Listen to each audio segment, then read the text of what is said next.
श्री हरिवायुगुरुभ्यो नमः।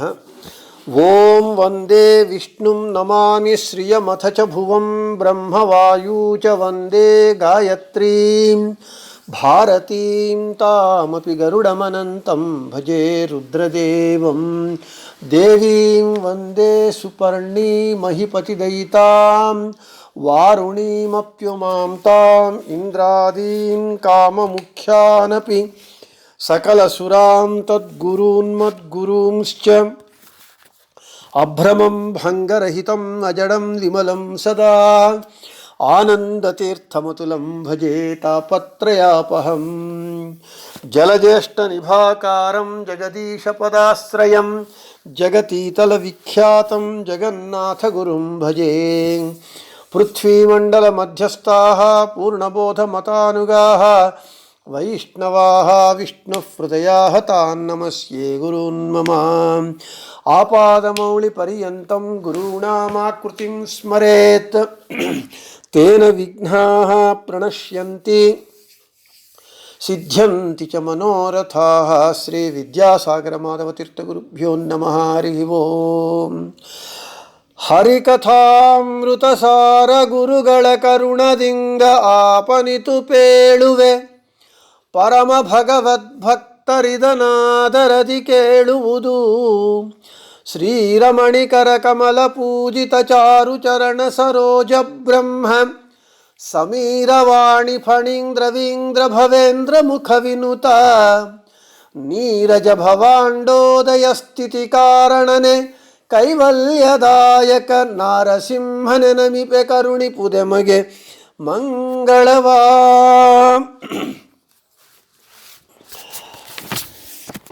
ಜಗವನೆಲ್ಲವ ನಿರ್ಮಿಸುವ ನಾಲ್ಮಗನೊಳಗೆ ತಾನಿದ್ದು ಸಲಹುವ ಗಗನಕೇಶನೊಳಿದ್ದು ಸಂಹರಿಸುವನು ಲೋಕಗಳ ಸ್ವಗತ ಭೇದ ವಿವರ್ಜಿತನು ಸರ್ವಗ ಸದಾನಂದೈಕ ದೇಹನು ಬಗೆ ಬಗೆಯ ನಾಮದಲ್ಲಿ ಕರೆಸುತ್ತ భకుతరను పొరెవా. నిన్నటి రోజున ఈ పద్యమునందలి మొదటి 3 పంక్తుల యొక్క విశేష వివరణను చెప్పటం జరిగింది. ఈరోజు మిగిలిన 3 పంక్తుల యొక్క విశేష వివరణను చూద్దాం. స్వగత భేద వివర్జితను సర్వగా సదానందైక దేహను బగె బಗೆಯ నామದಲ್ಲಿ కరెసుత భకుతరను పొరెవ. ఒక్కొక్క విషయము యొక్క వివరణను చూద్దాం. స్వగత భేద వివర్జితను అంటే స్వగత భేద వివర్జితుడు అని అంటే తనలో తనకు భేదము లేనటువంటి వాడు. ఇదే విషయాన్నే మధ్వాచార్యుల వారు మహాభారత తాత్పర్య నిర్ణయమునందు చెబుతూ ఉన్నారు. సర్వత్ర చ స్వగత భేద వివర్జితాత్మా అని చెబుతూ ఉన్నారు. అంటే భగవంతుడు అన్ని చోట్ల ఉంటూ ఉన్నాడు. ఉంటూ ఉండి తన అన్ని చోట్ల ఉన్నటువంటి తన రూపములకు భేదము లేదు. అంతేకాకుండా ఆనందమాత్ర కరపాద ముఖ ఉదరాది సర్వత్ర చ స్వగత భేద వివర్జితాత్మ. ఇంకా వివరణ అంటే భగవంతుని గుణములకు రూపములకు భగవంతుని అవయవములకు భేదము లేదు, అభేదము. ఎందుకు అలా అని అంటే ఇప్పుడు భగవంతుని అవతారములకు భగవంతుని మూల రూపమునకు భగవంతుని రూపములకు భగవంతునికి భగవంతుని అవయవములకు భగవంతునికి భేదము లేదు. మనకు భగవంతుడు దేహం ఇచ్చాడు. ఈ దేహములో ఇంద్రియములను ఇచ్చాడు. కాళ్ళు, చేతులు, కన్ను, ఈ విధంగా ఇంద్రియాలను ఇచ్చాడు. అయితే మనకు మన ఇంద్రియములకు, అవయవములకు భేదం ఉంటూ ఉన్నది. కన్ను చూసేటటువంటి పనిని చేస్తుంది, కాళ్ళు నడిచేటటువంటి పనిని చేస్తుంది, చేతులు పనులను చేస్తుంది. అయితే ఒక ఇంద్రియము ఇంకొక ఇంద్రియము యొక్క పనిని చెయ్యజాలదు, చెయ్యదు, చేయడానికి సాధ్యం కాదు. అయితే భగవంతునికి వాని అవయవములకు, అంటే అదే అంటూ ఉన్నారు, ఆనందమాత్ర కర పాద ముఖ ఉదరాది, భగవంతుని యొక్క పాదములకు భగవంతునికి, భగవంతుని నఖములకు భేదము లేదు. భగవంతునికి ఎంత శక్తి ఉంటూ ఉన్నదో భగవంతుని నఖములకు కూడా అంతే శక్తి ఉన్నది.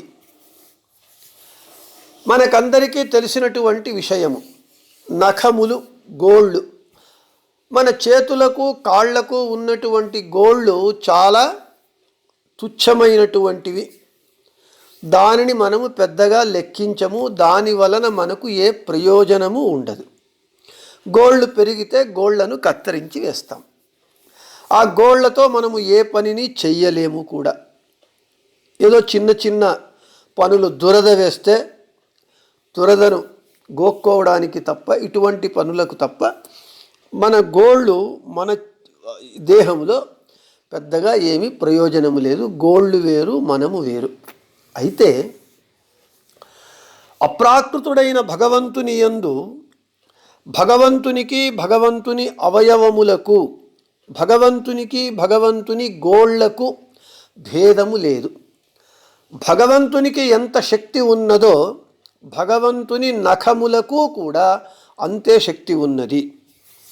ఇది తత్వము. ఇది ఒక ప్రమేయ భాగము, ప్రముఖమైనటువంటి ప్రమేయ భాగం. దీనినే మధ్వాచార్యుల వారు మనకు చెబుతూ ఉన్నారు. త్రివిక్రమ పండితాచార్యుల వారు మధ్వాచార్యుల వారి అవతారత్రయ రూపమును చూసి, హనుమంతుని రూపముతో రాముణ్ణి, భీమసేనుని రూపంతో కృష్ణుణ్ణి, మధ్వాచార్య రూపముతో వేదవ్యాసుల వారిని, వాయుదేవుల వారు 3 రూపములతో 3 భగవద్రూపములను పూజించేటటువంటి అద్భుతమైనటువంటి దృశ్యాన్ని త్రివిక్రమ పండితాచార్యుల వారు చూసి వాయుస్తుతిని రచించి మధ్వాచార్యులకు సమర్పించినప్పుడు మధ్వాచార్యులు ఏమన్నారు, ఇది కేవలము వాయుస్తుతి, నా స్తుతి కాకూడదు, హరివాయుస్తుతి కావాలి, దీనితో పాటుగా శ్రీహరి యొక్క స్తుతి కూడా ఉండాలి అని చెబుతూ నరసింహ నఖస్తుతిని రచించారు. పాంతస్మాన్ పురుహూత వైరి అని, లక్ష్మీకాంత సమంతతో అని ఈ 2 శ్లోకములను నరసింహస్వామి నఖములను స్తోత్రం చేశారు. ఈ నఖస్తుతిని వాయుస్తుతి ప్రారంభాత్ పూర్వము, అంటే ప్రారంభించేదానికి ముందుగా ఒకసారి, అంత్యమునందు వాయుస్తుతి పారాయణము అయిన తరువాత మళ్ళీ ఇంకొకసారి ఈ నరసింహ నఖస్తుతిని సంపుటాకారముగా శ్రీహరి వాయుస్తుతిని ఎవరైతే పారాయణం చేస్తారో వారికి హరివాయువుల అనుగ్రహం విశేషంగా లభిస్తుంది అని ఒక అభయం ఇచ్చారు. ఇది శ్రీహరి వాయుస్తుతి యొక్క అస్తిత్వము పట్ల ఇది ఈ ప్రసంగము, ఈ విషయమైతే ఎలా వచ్చింది, శ్రీహరి వాయుస్తుతి మనకు లభించింది అనే విషయము ఒకసారి పక్కన పెడితే, ఇక్కడ మధ్వాచార్యుల వారు నరసింహస్వామినే స్తోత్రము చెయ్యవచ్చు, నరసింహస్వామిని స్తోత్రం చెయ్యలేదు. ఆ నరసింహస్వామి నఖములను స్తోత్రం చేశారు ఆ 2 శ్లోకాలలో. మనము మొదటే చెప్పుకున్నట్లుగా మన దేహమునకు మనకున్నంత బలము మన గోళ్లకు లేవు. అల్పమైనటువంటివి, తుచ్చమైనటువంటివి గోళ్ళు. అయితే మధ్వాచార్యుల వారు ఎందుకయ్యా నరసింహస్వామిని స్తోత్రం చేయకుండా నరసింహస్వామి నఖములను స్తోత్రం చేశారు అని అంటే, మధ్వాచార్యుల వారు ఈ ప్రమేయ భాగాన్నే మనకు తెలియజేస్తూ ఉన్నారు. ఆనందమాత్ర కరపాద ముఖోదరాది సర్వత్ర స్వగత భేద వివర్జితాత్మా. భగవంతుని చేతులు, పాదములు, ముఖము, ఉదరము మొదలైనవన్నీ ఆనందమయములే. భగవంతునికి కానీ అతని అవయవములకు కానీ భేదము లేదని మహాభారత తాత్పర్య నిర్ణయమునందు మధ్వాచార్యుల వారు చెబుతూ ఉన్నారు. దానినే ఇక్కడ ఆచరించి చూపిస్తూ ఉన్నారు. నరసింహస్వామికి నరసింహస్వామి నఖములకు భేదము లేదు. నరసింహస్వామికి ఎంత శక్తి సామర్థ్యములు ఉన్నాయో నరసింహస్వామి యొక్క నఖములకు అంతే శక్తి ఉన్నది అనేటటువంటి ప్రమేయాన్ని మనకు తెలియజేయటానికే నరసింహ నఖస్తుతిని రచించారు. అందుకే ఆ నఖములు ఎటువంటి నఖములు? వజ్ర నఖాయ విద్మహే తీక్ష్ణ దంష్ట్రాయ ధీమహే తన్నో నారసింహ ప్రచోదయాత్. వజ్రముల వలె అత్యంత కఠినమైనటువంటి నఖములు అవి. ఆ నఖములనే ఆయుధములుగా చేసుకొని బ్రహ్మవరమును నిజం చేస్తూ నరసింహస్వామి హిరణ్యకశిపుని కడుపును చీల్చి సంహరిస్తాడు. అంటే ఇక్కడ మనకు భగవంతునికి భగవంతుని అవయవములకు, భగవంతునికి భగవంతుని రూపములకు, భగవంతునికి భగవంతుని అవతారములకు భేదము లేదు, అభేదమే ఉన్నది అనేటటువంటి ప్రమేయం. ఇదే స్వగత భేద వివర్జితను అని ఈ ప్రమేయ భాగాన్ని ఈ ఒక్క మాటతో జగన్నాథదాసుల వారు చెబుతూ ఉన్నారు. భగవంతునికి భగవంతుని అవయవములకు రూపములకు భేదము లేదు అనేటటువంటి ఈ ప్రమేయ భాగము అర్థం కావటానికి ఒక లౌకికమైనటువంటి ఉదాహరణ. ఒక చక్కెర బొమ్మ ఉన్నది. అచ్చులో అచ్చు వేసి చక్కెర బొమ్మను చేస్తాం మనం. ఆ చక్కెర బొమ్మలో మనకందరికీ తెలుసు, శిరస్సు ఉచ్చస్థానము, పాదములు నీచస్థానము. అయితే పాదములు నీచస్థానమని ఆ చక్కెర బొమ్మలో పాదముల దగ్గర కొరికితే తీపి తక్కువగా ఉండడం కానీ, శిరస్సు ఉచ్చస్థానము అని చెప్పి శిరస్సు భాగంలో కొరికితే తీపి ఎక్కువగా ఉండడం కానీ జరగదు. ఆపాద మస్తకము, ఆ చక్కెర బొమ్మలో తీపి ఒకే రీతిగా ఉంటుంది. చక్కెర బొమ్మలో ఆపాద మౌళి పర్యంతము తీపి ఏ విధంగా ఒకే విధంగా ఉంటుందో భేదము లేకుండా, అదే విధముగా భగవంతుని అవయవములకు భగవంతునికి ఏ విధమైనటువంటి భేదం ఉండదు. భగవంతునికి ఎంత శక్తి ఉన్నదో భగవంతుని అవయవములకు నఖములకు కూడా అంతే శక్తి ఉన్నది. కాబట్టి స్వగత భేద వివర్జితను అనేటటువంటి ఈ మాటతో ఈ ప్రమేయ భాగాన్ని మనకు ఇక్కడ జగన్నాథదాసుల వారు తెలియజేస్తూ ఉన్నారు. ఇక సర్వగ అంటే అన్ని చోట్ల సర్వత్ర వ్యాప్తుడై ఉన్నాడు భగవంతుడు. అంటే భగవంతుని యొక్క సర్వత్ర వ్యాప్తిత్వాన్ని చెబుతూ ఉన్నారు. భగవంతుడు ఎక్కడున్నాడు అంటే ఎక్కడ లేడు అనేటటువంటి ప్రశ్న వస్తుంది. అన్ని చోట్ల ఉన్నాడు. వాడు లేనటువంటి చోట లేనే లేదు. వాడు సర్వత్ర వ్యాప్తుడై ఉన్నాడు. అందుకే సర్వగా అన్నారు. అంతర్బహిశ్చ తత్సర్వం వ్యాప్య నారాయణ స్థితః. అంటూ ఉన్నారు. అంటే లోపల బయట అన్ని చోట్ల నారాయణుడు వ్యాప్తుడై ఉన్నాడు, వ్యాపించి ఉన్నాడు అని మనకు వేదము ప్రమాణము చెబుతూ ఉన్నది. భగవంతుడు సర్వత్ర వ్యాప్తుడు అనే దానికి హిరణ్యకశిపుడు ప్రహ్లాదుణ్ణి అడుగుతూ ఉన్నాడు, హే ప్రహ్లాద, నీ స్వామి సర్వత్రా ఉన్నాడు అని చెబుతూ ఉన్నాడు.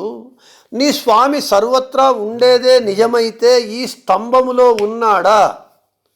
ఇప్పుడు నేను నిన్ను చంపబోతున్నాను, నీ స్వామి ఈ స్తంభములో ఉంటే వచ్చి రక్షించుగాక అని స్తంభాన్ని తన ముష్టిఘాతముతో కొడుతున్నాడు. ఈ స్తంభములో ఉన్నాడా అని హిరణ్యకశిపుడు అడిగినప్పుడు ప్రహ్లాదుల వారు ఏం చెబుతూ ఉన్నారు? ఇందుగలడందులేడని సందేహము వలదు చక్రి సర్వోపగతుండు ఎందెందు వెదకి చూచిన అందందే కలడు దానవాగ్రణి వింటే. హే దానవాగ్రణి, నా స్వామి ఇక్కడ ఉన్నాడు, అక్కడ లేడు, అక్కడ ఉన్నాడు, ఇక్కడ లేడు అనేటటువంటి సంశయమే నీకు వలదు. అన్ని చోట్ల ఉన్నాడు. ఎందెందు వెదకి చూచిన అందందే కలడు. ఎక్కడెక్కడ నీవు వెతికితే అక్కడక్కడ నా స్వామి ఉన్నాడు. అంటే ఇక్కడ వెతకడము అనేటటువంటిది మనం అండర్లైన్ చేసుకోవాలి. వెతకడం అంటే మనం సర్చ్ లైట్లు పెట్టుకొని వెతికితే వాడు కనబడతాడా అంటే కనబడడు. వాడు అన్ని చోట్ల ఉన్నాడు. అయితే ఎలా ఉన్నాడు? వానిని మనము చూడాలి అనేటటువంటి తపనతో మనము మన మనస్సును వాని యందు లగ్నం చేస్తే మనవనిత్తరె తన్న నీవను, వాని యందు మన మనస్సు లగ్నం చేస్తే అప్పుడు వాడు మనకు కనబడతాడు. ఇది వెతికి చూడడం. అలా వెతికి చూస్తే వాడు అన్ని చోట్ల ఉన్నాడు. అవనిగ ఇవరామ ఇవనిగ అవరామ ఎల్లెల్లి నోడిదర అల్లెల్లి శ్రీరామ. కాబట్టి ఆ వాణ్ణి వెతికి చూడటం అనేటటువంటిది మనం చేయాలి. చేసినప్పుడు వాడు అన్ని చోట్ల ఉన్నాడు, లేని చోటు లేదు. ఈ వాడు సర్వగా అని సర్వత్ర వ్యాప్తుడు అని చెప్పిన దానికి మంగళాచరణ సంధి యొక్క మంగళ చివరి పద్యంలో పరిమళము సుమనదుడు అనలను అరణియొళగిప్పంతె దామోదరను. ఎలా ఉన్నాడయ్యా భగవంతుడు అని అంటే, పుష్పమునందు పరిమళము వాసన ఎలా ఉన్నదో, అనలను అరణియొళగే కట్టెయందు అగ్ని ఎలా ఉన్నదో, మనకు ఆ పుష్పమునందున్నటువంటి పరిమళము మనము ఆఘ్రాణించాలి, తెలుసుకోవాలంటే ముక్కుతో వాసనను గ్రహించాలి. ఆ ముక్కు అనేటటువంటి ఇంద్రియాన్ని మనము ఉపయోగించినప్పుడు ఆ పరిమళము మనకు పుష్పమునందు పరిమళము తెలుస్తుంది. అగ్ని అరణియందు ఉన్నది అంటే అరణియందు కట్టయందు ఉన్నటువంటి అగ్నిని మనము తెలుసుకోవాలి అని అంటే దానిని మథనం చేయాలి, మథించాలి. కాబట్టి ఇక్కడ మనము భగవంతుడు సర్వత్రా ఉన్నాడు. కట్టెయందున్నాడు, పువ్వునందున్నాడు, జడ పదార్థములందున్నాడు, చేతన పదార్థములందున్నాడు, మీ యందున్నాడు, నాయందున్నాడు, అందరి యందు ఉన్నాడు. అయితే వాడు సర్వత్ర వ్యాప్తుడై ఉన్నవాడిని మనము చూడాలి అంటే వానిని చూడడానికి కావలసినటువంటి భక్తిని, జ్ఞానాన్ని మనము పొంది జ్ఞాన భక్తులతో వాని యందు మనము తప్పిస్తే, అంటే తపన, చూడాలి చూడాలి అనేటటువంటి తపన పడితే అప్పుడు వాని అనుగ్రహమైనప్పుడు వాడు మనలోనే ఉంటాడు.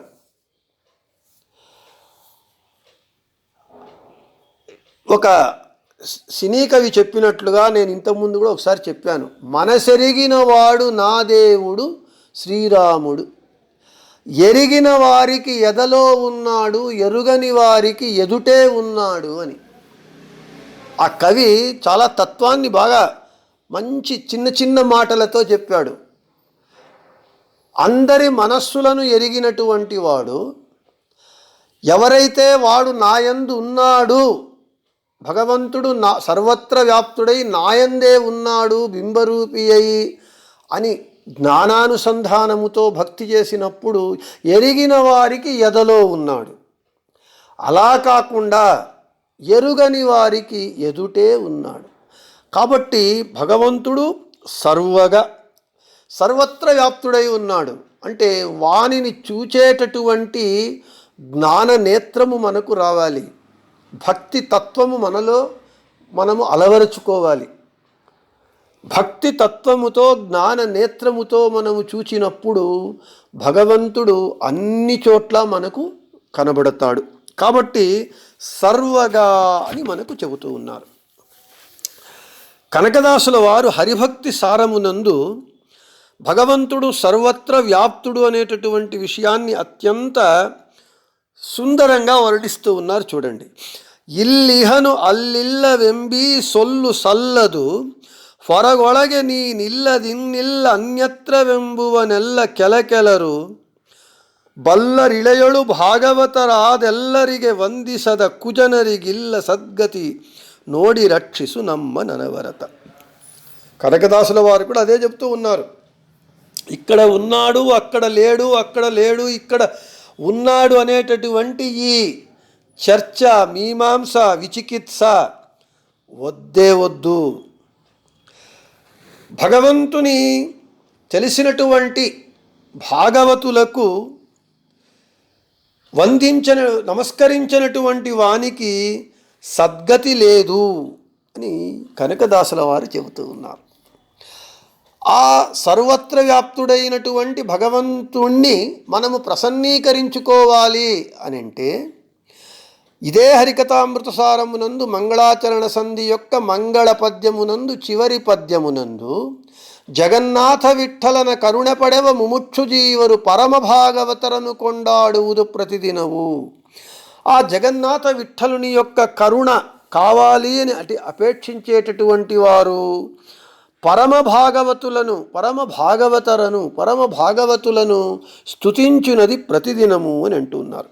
కాబట్టి సర్వత్ర వ్యాప్తుడైనటువంటి భగవంతుణ్ణి మనము దర్శించాలి అని అంటే వాని యందు మన మనస్సును లగ్నం చేసినప్పుడు, వాని భక్తులను మనము సేవించినప్పుడు వాడు మనకు కళ్ళ ఎదుట ప్రత్యక్షమవుతాడు. కాబట్టి భగవంతుడు సర్వగా అని అంటూ ఉన్నారు. ఇక్కడ ఇంకొక విషయం మీకు ఇంకా బాగా అర్థమయ్యే విధంగా చెప్పాలనుకుంటున్నాను. స్వగత భేద వివర్జితుడు సర్వగా అంటే భగవంతుడు స్వగత భేద వివర్జితుడు అయి ఉన్నాడు, సర్వత్ర వ్యాప్తుడు. ఈ రెండింటి విషయాలు, ఈ రెండు ప్రమేయములకు ఒక మంచి ఉదాహరణ భగవద్గీత యందు ఒక శ్లోకం ఉన్నది. విద్యా వినయ సంపన్నే బ్రాహ్మణే గవి హస్తిని శునిచైవ స్వపాకే చ పండితాః సమదర్శినః అంటూ ఉన్నారు. పండితులు అంటే జ్ఞానులు భగవంతుణ్ణి సమానంగా చూస్తారట. ఎక్కడెక్కడ ఉన్నటువంటి భగవంతుణ్ణి? విద్యా వినయ సంపన్నే బ్రాహ్మణే, విద్య మరియు వినయము ఈ రెండు ఉన్నటువంటి సద్బ్రాహ్మణుని యందున్నటువంటి భగవంతుణ్ణి. విద్యా వినయము రెండు ఒకే చోట ఉండటం అనేటటువంటిది చాలా అరుదు. విద్య ఉంటే వినయం ఉండదు, వినయం ఉంటే విద్య ఉండదు. ఈ రెండు ఉండటం అనేటటువంటిది అరుదైన విషయము. ఒక మంచి సజ్జనుని యందు ఈ విద్య ఉంటుంది, వినయము ఉంటుంది.